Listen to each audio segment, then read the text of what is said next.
इस वक्त पेट्रोल की कीमत 300 से ज्यादा हो चुकी है, लेकिन हुकूमत बड़े लायक लोगों की है, बड़े तजर्बाकार लोगों की है। तो इस वक्त आवाम के ऊपर कोई बोझ नहीं है। GHQ हमला केस में 47 मुल्जिमान को 10-10 साल कैद की सजा सुना दी गई है। तो सबको जनाब वो बाटा रेट 10-10 साल कैद की सजा सुना दी गई है। अब ईरान ने यह कहा है कि जो आगे पीछे दीगर ममालिक हैं, हम उन पर हमला नहीं करेंगे बशर्ते के उनकी सरजमीन भी हमारे खिलाफ इस्तेमाल ना हो। जब सऊदी अरब के ऊपर हमले हो रहे हैं और पाकिस्तान का उनके साथ दिफाई मुआहदा है, तो पाकिस्तान के ऊपर भी दबाव है। जॉर्डन यानी उर्दन के अंदर लगा हुआ ये जो सिस्टम है, रेडार सिस्टम है, उसको ईरान ने हिट करके तबाह कर दिया। ज्यादा ईरान के मिसाइल अब जाके इसराइल के ऊपर लग रहे हैं। अस्सलाम वालेकुम, उम्मीद है कि आप सब लोग खैरियत से होंगे। पेट्रोल की कीमतों पर भी बात करते हैं, लेकिन उससे पहले मशरिक वुस्ता में जारी जंग के हवाले से बार बार ये क्वेश्चन किया जा रहा है कि इस जंग के नतीजे में सूरत हाल कितनी संगीन हो सकती है।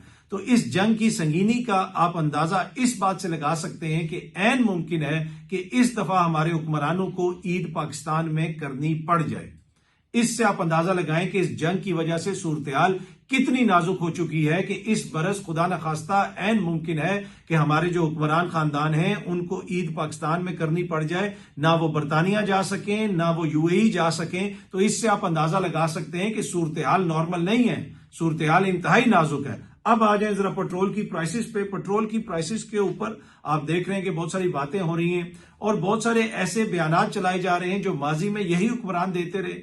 कोई कहता था कि जी वज़ीर आज़म चोर है, कोई कहता था कि जी रात के अंधेरे में ये कर दिया वो कर दिया। बल्कि आप ये सामने ट्वीट देखें, ये मरियम नवाज साहिबा की ट्वीट है और ये 2019 की ट्वीट है। उस वक्त उन्होंने ये ट्वीट की थी जिसमें उन्होंने लिखा है कि रमजान में अवाम को रिलीफ देने के बजाय पेट्रोल की कीमतों में इजाफे से हुकूमत महंगाई से परेशान अवाम से जीने का हक छीन रही है।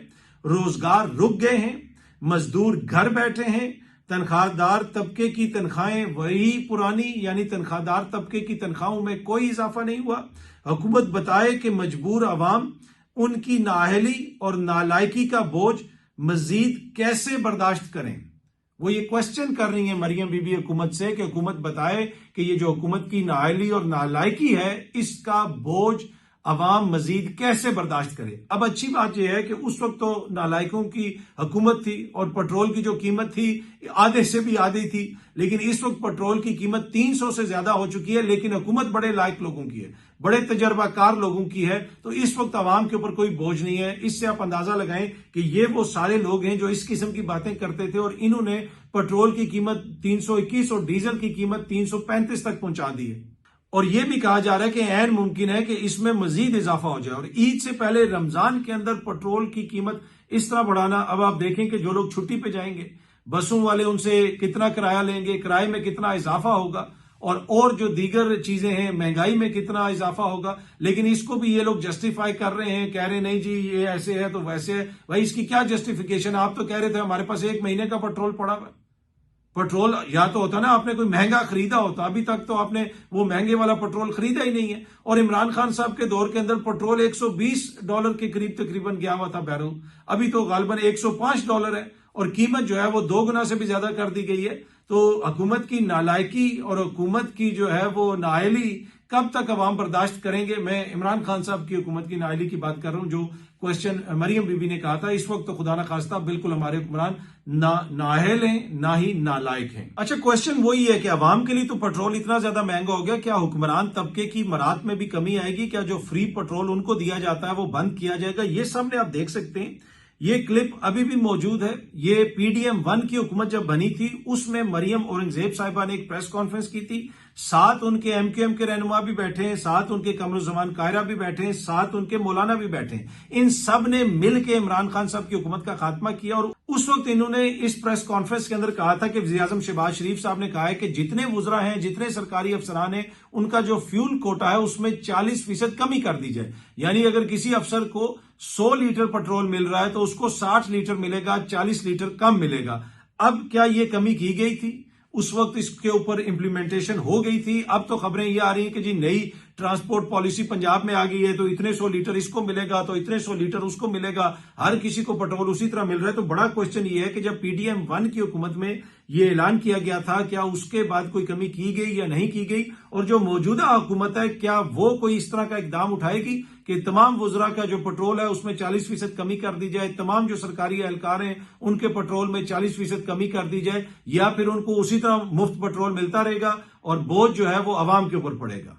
गुज़िश्ता रोज ही जिस तरीके से पेट्रोल की कीमतों में इजाफा हुआ उसके ऊपर काफी ज्यादा डिस्कशन वगैरह भी हो रही है, लोग तनकीद भी कर रहे हैं, लेकिन आज एक बड़ी खबर भी आ गई कि GHQ हमला केस में 47 मुलजिमान को 10-10 साल कैद की सजा सुना दी गई है।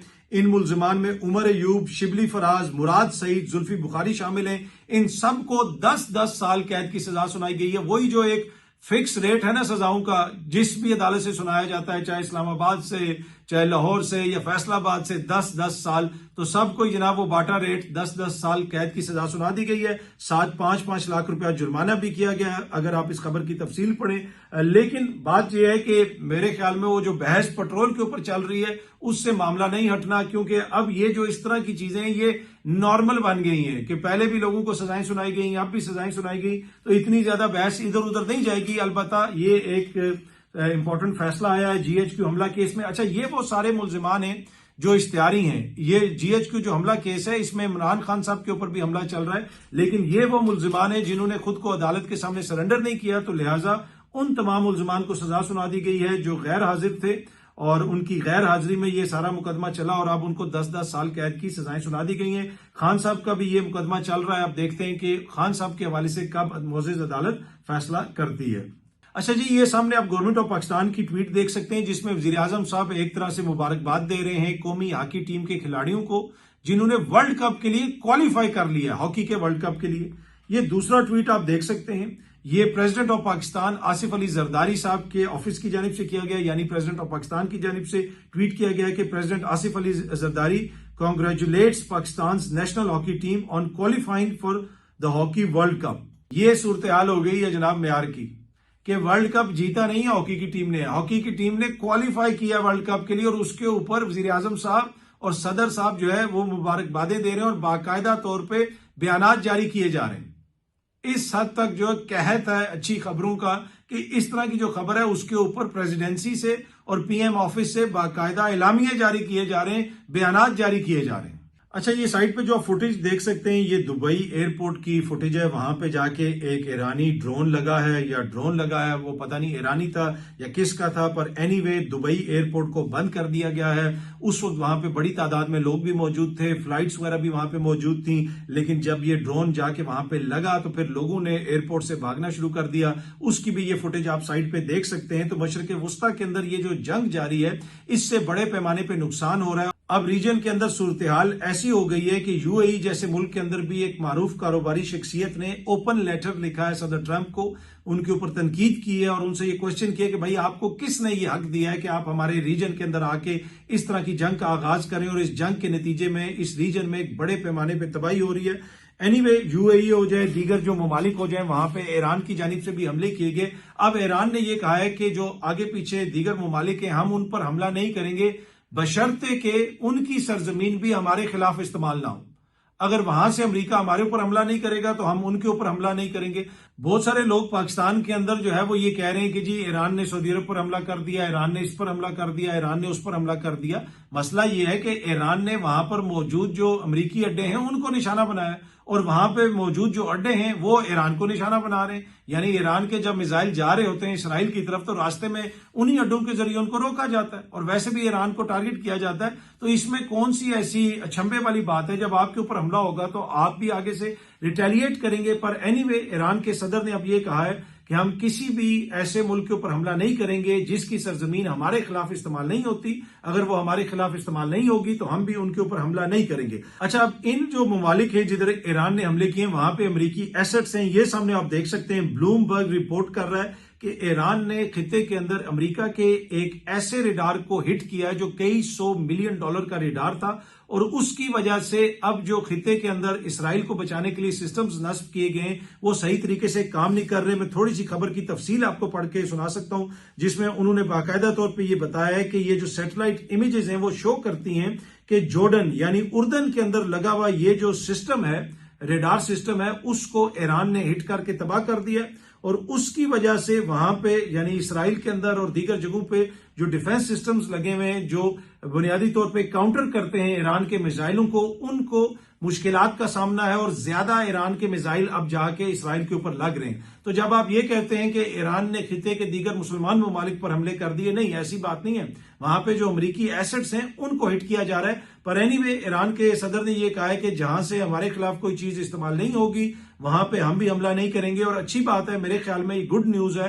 तमाम ममालिक को इस चीज के ऊपर एग्री करना चाहिए और ये जंग बंद होनी चाहिए। और मैंने आपको शुरू में भी बता दिया कि ये जंग इतना बड़ा अलमिया बन चुकी है कि ऐन मुमकिन है कि इस दफा छोटी ईद हमारे हुक्मरानों को पाकिस्तान में करनी पड़ जाए। अच्छा जी, एक और जो इंपॉर्टेंट खबर है, पाकिस्तान के army chief field marshal Asim Munir साहब जो हैं वो सऊदी अरब में, ये सामने आप देख सकते हैं, सऊदी अरब के जो वजीर दिफा हैं उन्होंने भी इस हवाले से ट्वीट किया है कि पाकिस्तान के आर्मी चीफ से उनकी मुलाकात हुई है, जिसमें डिस्कस किया गया है कि कैसे जो ईरानी हमले हैं वो सऊदी अरब के ऊपर हो रहे हैं और किन इकदाम को उठाने की जरूरत है, क्योंकि पाकिस्तान और सऊदी अरब का जॉइंट स्ट्रेटेजिक डिफेंस एग्रीमेंट है। इस चीज का भी उन्होंने जिक्र किया। तो यकीनन जब सऊदी अरब के ऊपर हमले हो रहे हैं और पाकिस्तान का उनके साथ दिफाई मुआहदा है तो पाकिस्तान के ऊपर भी दबाव है। और ये क्वेश्चन बार बार पाकिस्तान के अंदर भी उठ रहा था कि क्या फिर आगे चल के ऐसे हो सकता है कि अगर सऊदी अरब के ऊपर ईरान की जानिब से हमले किए जाते हैं तो पाकिस्तान को सऊदी अरब ये कहे कि भाई आप फिर इसके ऊपर कोई इकदाम उठाएं। तो मेरे ख्याल में पाकिस्तान ने सफारती सतह पे